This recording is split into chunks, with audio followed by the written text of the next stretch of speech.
Good morning. Welcome to the New England Restaurant Expose. My name is Ron Kaplan, and we can be found on our website, and that's foodjunkies.com. And today we have two special guests today. We have Brian and Mark from Farm to, excuse me. Let's put up their truck first. Farm to Sandwich food truck. Good morning, guys. Good morning. How are you? Thanks for having us. Thanks for coming on the show. So, for full disclosure, these guys are brother-in-laws, and Brian's got experience in the food business, and Mark is learning the food business. Oh yeah, taking it by storm. There you go. So tell us, how'd you get into this? How'd you get in? The food business and the truck. So the food business, I've been in for around 10 years. I've been anywhere from like a dishwasher to executive chef, and then most recently like a director of dining services. The food truck was birthed kind of almost out of necessity. Me and Mark both got laid off during the pandemic, and we at the time were having real hard time finding work.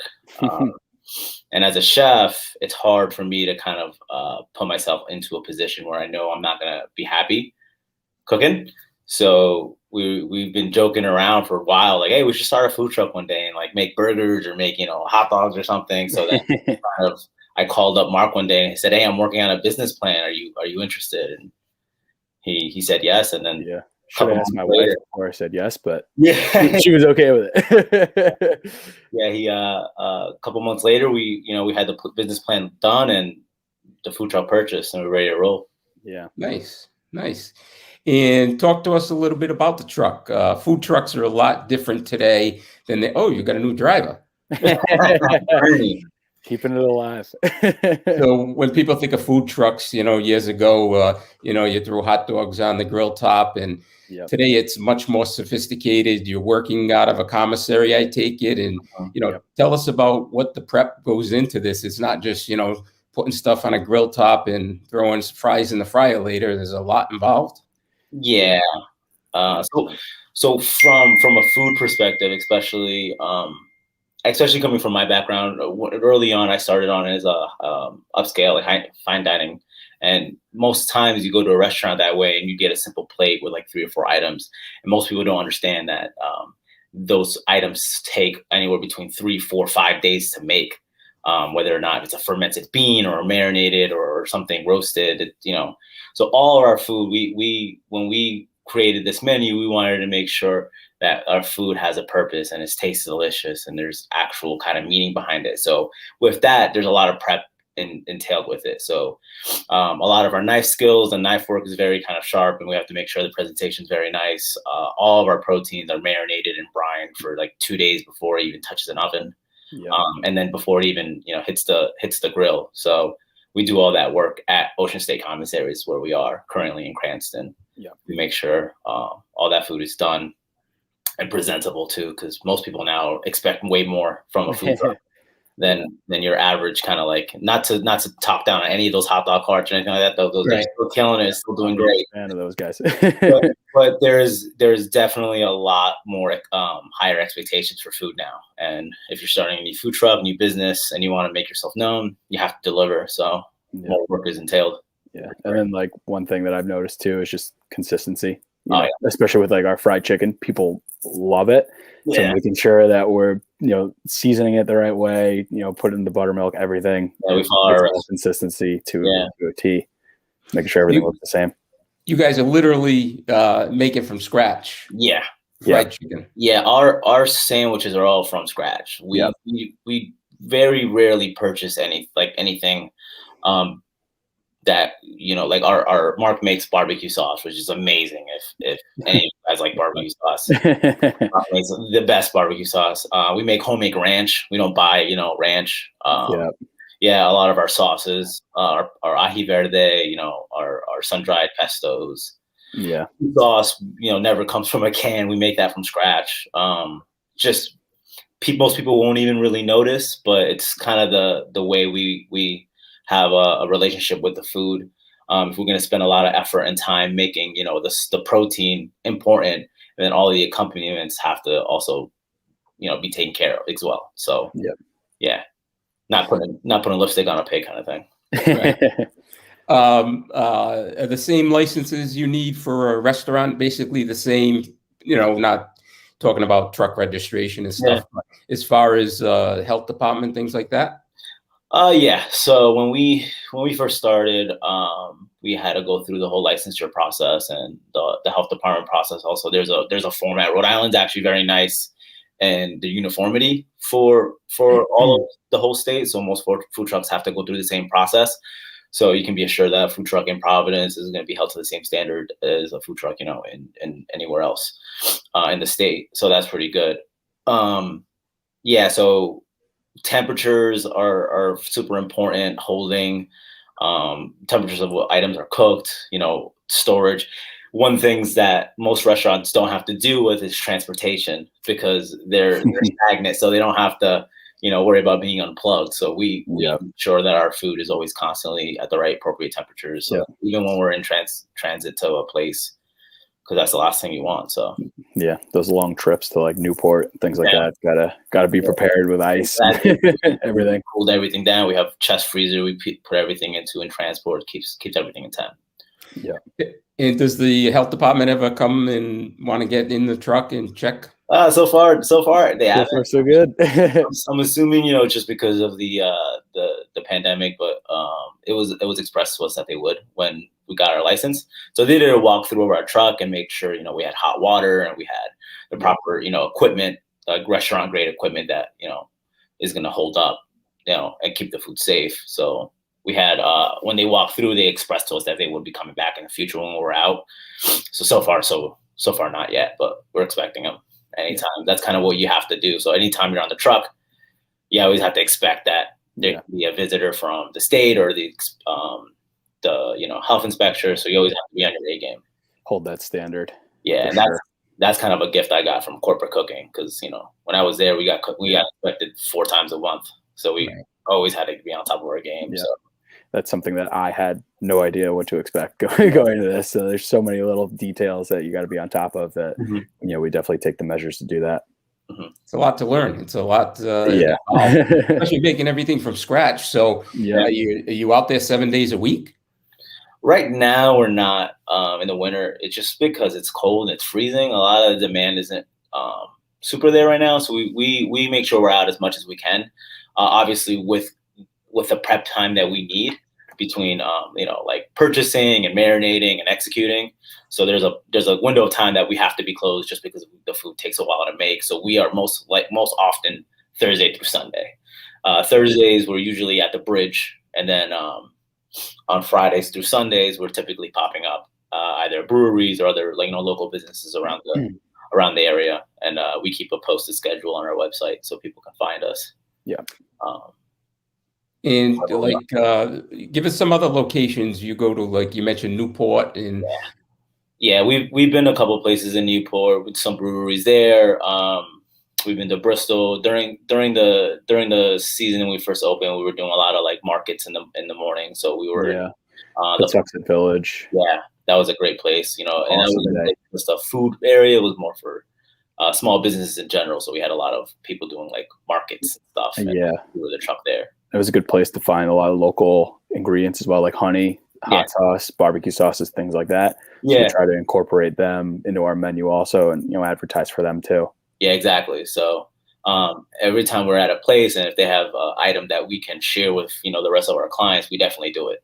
So we've picked up some ingredients from just being out in areas. Yeah, Six Pack being one of them is a brewery in Bristol. We use their hot sauce. That's so good. And we have it as an option, and we make sure people know, and then kind of go from there. We love it, so we use it. Good.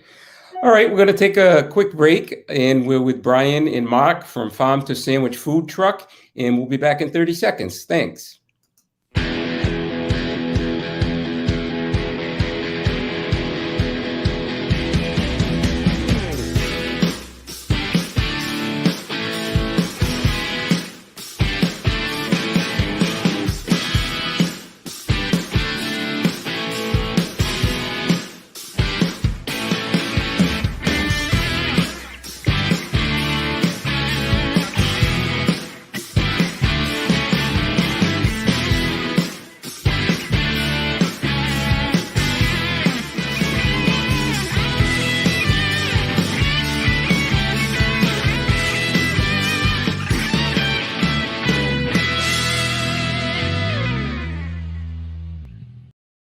Hi, we're back. This is the New England Restaurant Expose, and we're here with Brian and Mark from Farm to Sandwich Food Truck.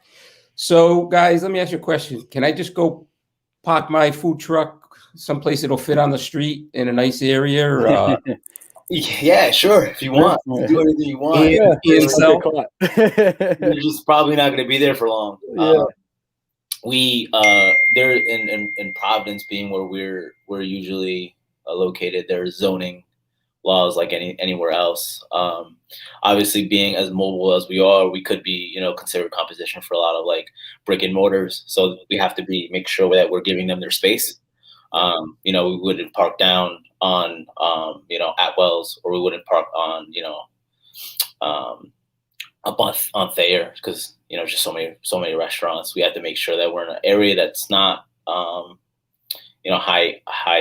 high competitive competition, and then obviously the zonings for each ordinance. Yeah.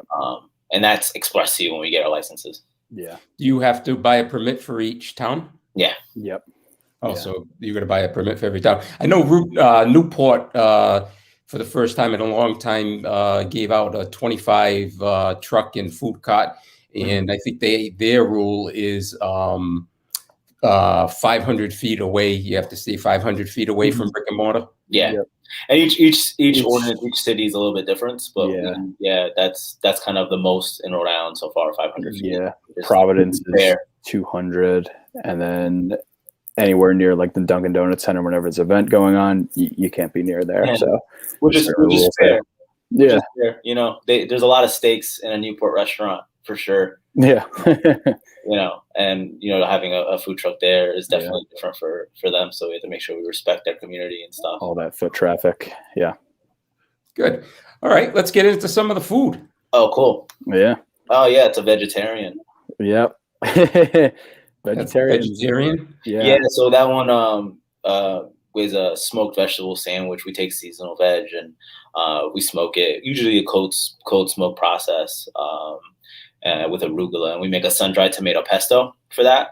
In combination of like the tang, sweet, and smoky actually really works well. Even if you're not vegetarian, that's a really good sandwich. Yeah. I should probably eat more of those, but yeah, good.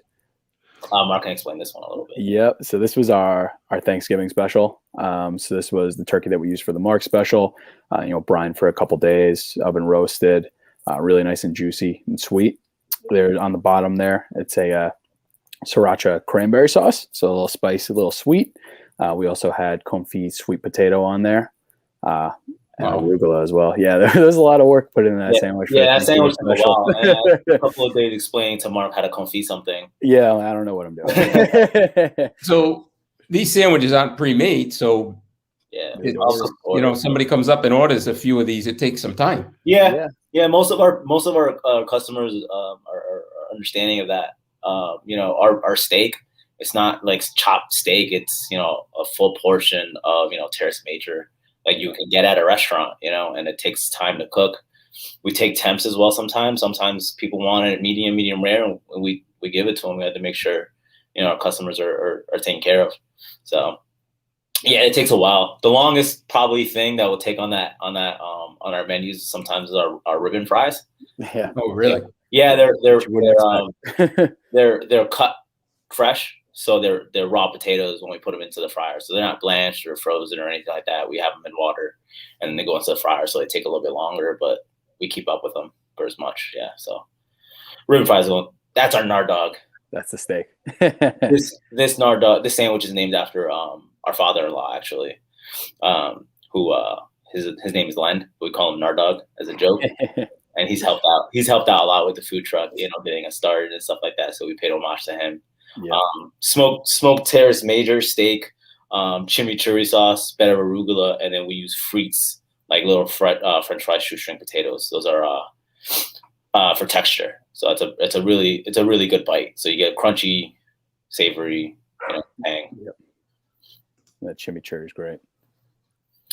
Oh, this is good soup. Mark's wife, she loves the soup. Yeah, is this the butternut squash? Yeah, it's butternut squash soup, Yep. poached egg, and then that was ricotta salad on it. Yeah, Yeah, Brian makes amazing soup. that came from a Peruvian recipe that my family makes that I've kind of interpreted a little bit differently. But yeah, it's a butternut squash soup. Do you do a different soup every day, or do you do a different soup each week, or have?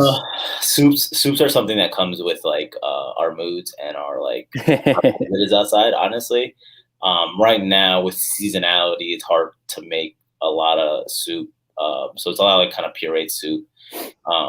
Once like things will become a little bit more seasonal and like kind of out of the winter, we'll start making a little bit more. But right now we're just putting out the sandwiches. But yeah, it's different every time. So Yeah, just put out switch it up. Yeah, we try to switch it up. It's Last was the tomato soup, which is really good. yeah, So, yeah. and if we have a lot of ingredients too, we'll make a soup. Yeah, sweet potato soup we made before too. So just kind of just random, whatever we have, whatever we can utilize. That's good. We'll put into a great soup. Great. What do we got here? Something with an egg. This is the Bad Birdie. This, I think one day we were just going out at we went out pretty early on a Sunday because we didn't have anywhere to be, and we were going to do brunch. So we were just coming up with things that we had on the truck that would go good with, brunch sandwich. So here's the Bad Birdie. So our pickled jalapenos that we do in house, fried chicken, bacon, and a fried egg on top with our homemade cheese sauce. So, if you're out on a Saturday night and we're out Sunday for brunch, it's the perfect cure. Yeah, that's been that started as kind of a special. Now it's made it onto our permanent. Yeah, people order it all the time. Yep. Even when it's not on the menu, people come and hey, can I get that chicken with the egg? It's kind of like a secret menu. Yeah. Oh, yeah, those are our ribbon fries. So we cut those by hand. We go through about 150 pounds of potatoes a week right now.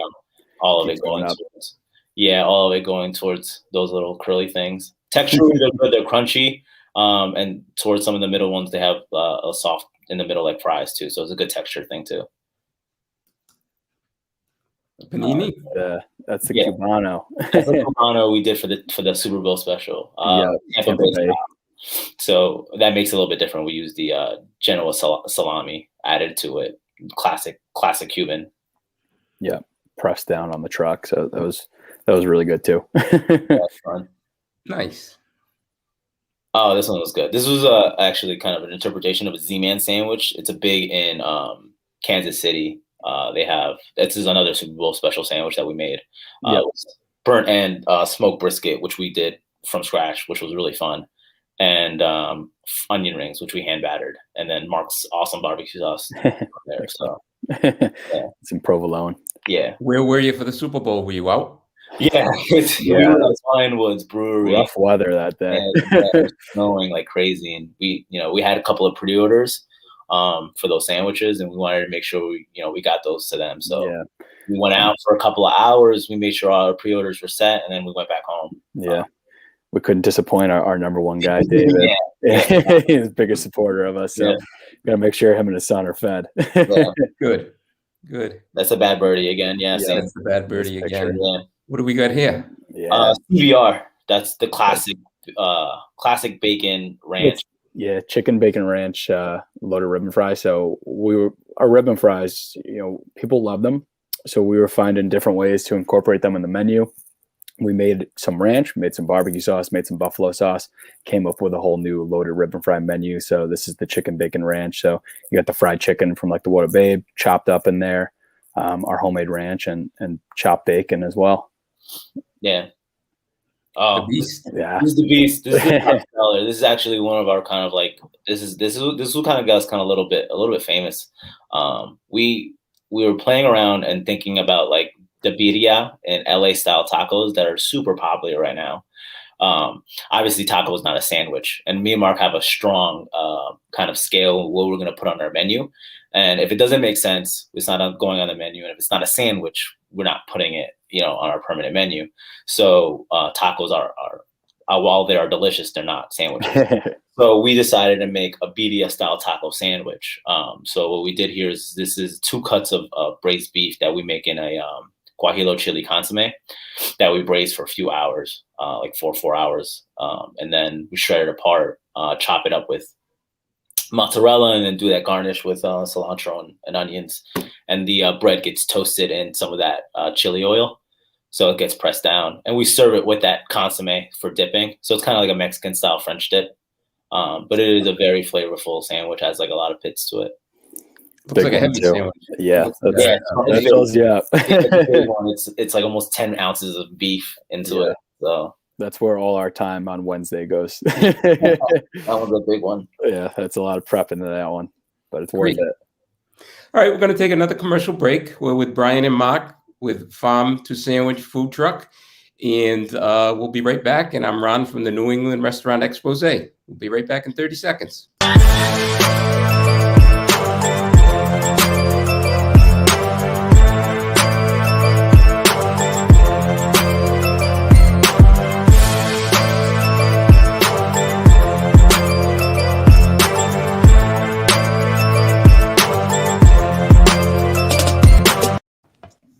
Okay, we're back with Brian and Mark.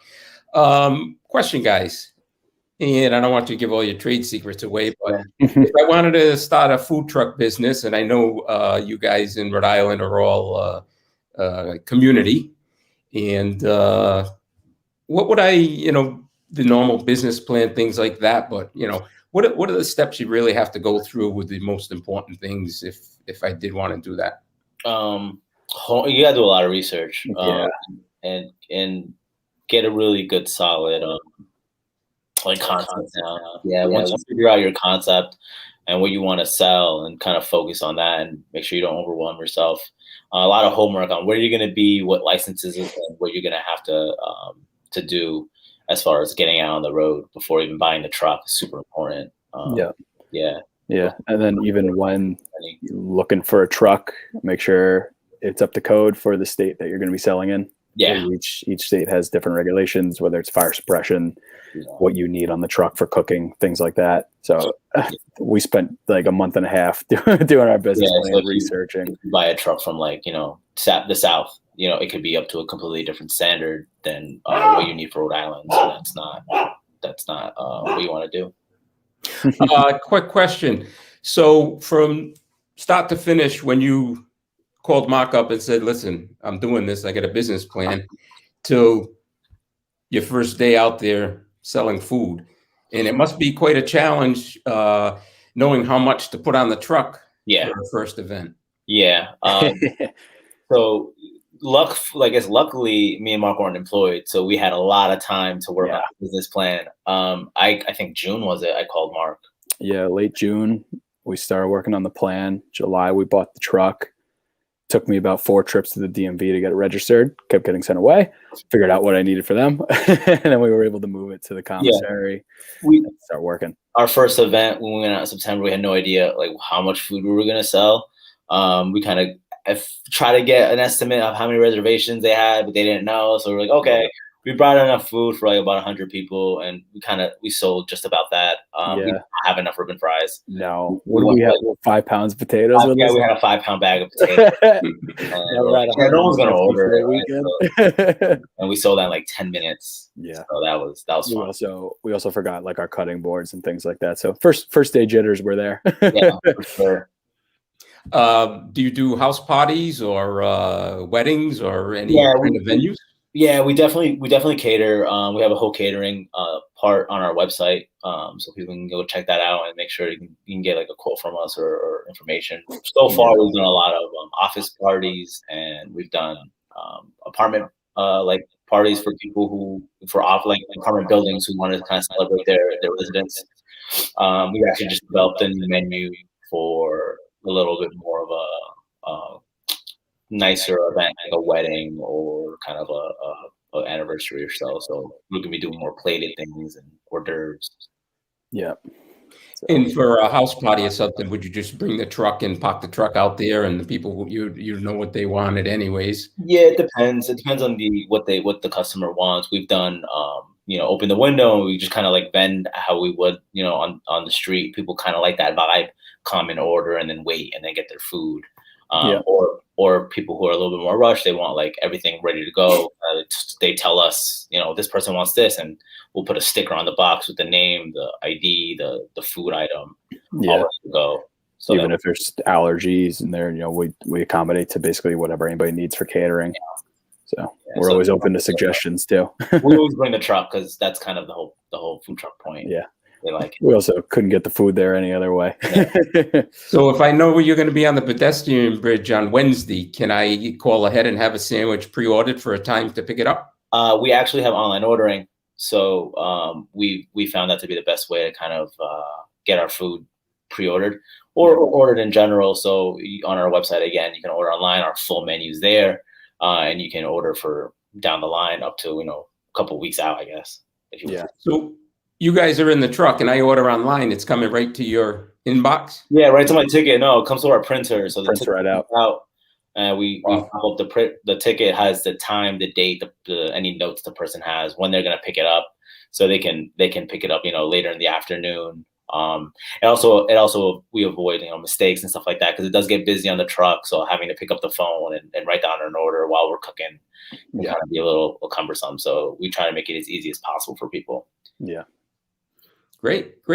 And with the weather hopefully breaking in next month, so what are the plans for your second? You started in June of 2020, and now 2021. Are you gonna do you go out first of all, like for lunchtime, and then go reload if it's a weekend for dinner time to go someplace, or do you stay all day? Right now we're not. Right now we're focusing on lunch, trying to get more daylight out of the day. It's been so cold. For the summer, we are definitely gonna take advantage of the weather and the daylight and be able to try to doubles and stuff. When we were out in September, we were doing lunches and dinners out on the bridge. Now that we've kind of developed a little bit more of a following, we'll definitely be able to accommodate more with the weather coming. Hopefully, knock on wood. If it ever. That February's been tough. Good. All right. We're with Brian and Mark from Farm to Sandwich Food Truck, and we'll be right back. We're going to take one more break. Go buy the Cucina di Catharina pasta sauce. It's better than your mama's gravy. I'm just telling you that right now. Go ahead and fight me on it. 5.0. You're not going to get a better sauce out of the jar from a store than Cucina di Catharina.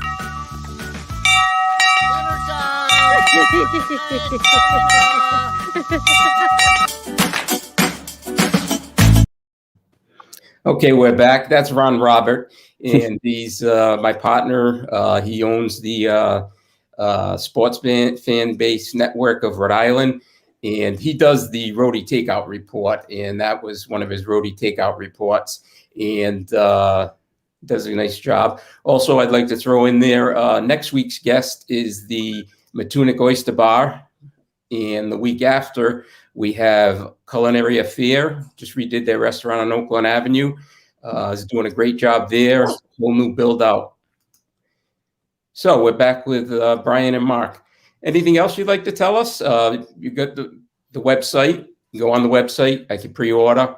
Yeah, with us is like a kind of ease entirely. Right now we understand that it's cold. Probably people walking up to a food truck is probably not the most glamorous thing right now. But anytime we're at a brewery or we're going to be somewhere where you can be seated inside, we're going to make sure we're bringing the food to you. You don't have to come outside. We try to make it as easy as possible for people to order our food, even if it means, a little bit more work for us. So that's what we have to do. We've been putting like menu cards on the table with a QR code on there. All you got to do is scan it with your phone, takes you right to the order page, tells us what table you're at. We'll bring the food right into you once it's ready. So, make it as easy as possible. Yeah, and they're in there tasting the microbrews. Yeah, and they don't have food at these breweries. Then most times they don't. Yeah, most don't. It's enough for like a home brewer or a microbrewer to like focus on like a good product for their beer. So, and then getting into the food business is completely different animal. So, a lot of the times they'll have food trucks like us to kind of provide that gap. It's a bit of a win-win for everybody too. People are drinking, they get hungry, they don't have to go anywhere. They just order right there and they can hang out even longer. That's great. And to wrap it up, any future plans, expansion in the future, or just going to concentrate on what you're doing so well? Sounds like you guys have a total passion for your food. I mean, of course. Right now, we're just our main goal is to just keep developing amazing menu concepts, and then hopefully that'll reap some rewards in the future, possibly. Whatever that future may look like. Right now, it's ever changing. So now we're focusing on the truck and making sure we can develop like the best product possible. Yeah. Get a full summer under our belt, and of course, go from there. When you add a sandwich, do you take one off the menu? No, sometimes we don't. Sometimes we really throw ourselves in a hole. Our fridge is packed most of the time. Sometimes it's hard. It's hard to say no to a sandwich, that we love so much. We're learning a little bit better not to do that to ourselves, because it's just me and Mark on the truck. There's no one else, just two guys, and then we bang out all the food. So with a big menu, it is a lot of work. So you got limited space too. So exactly. You try not to put yourself in a corner. Well, their website's scrolling along the bottom. Brian, Mark, thanks for coming on the show. Thank you. A farm to sandwich food truck, and go on their website and you can see where they're parked. And guys, good luck, and stay busy, and hopefully the weather breaks for you soon. I'm Ron Kaplan from the New England Restaurant Expose. Have a great day, and happy Valentine's Day to everybody out there. Thank you. Take care, guys. Man. Take care. Bye. I'm just gonna close the window.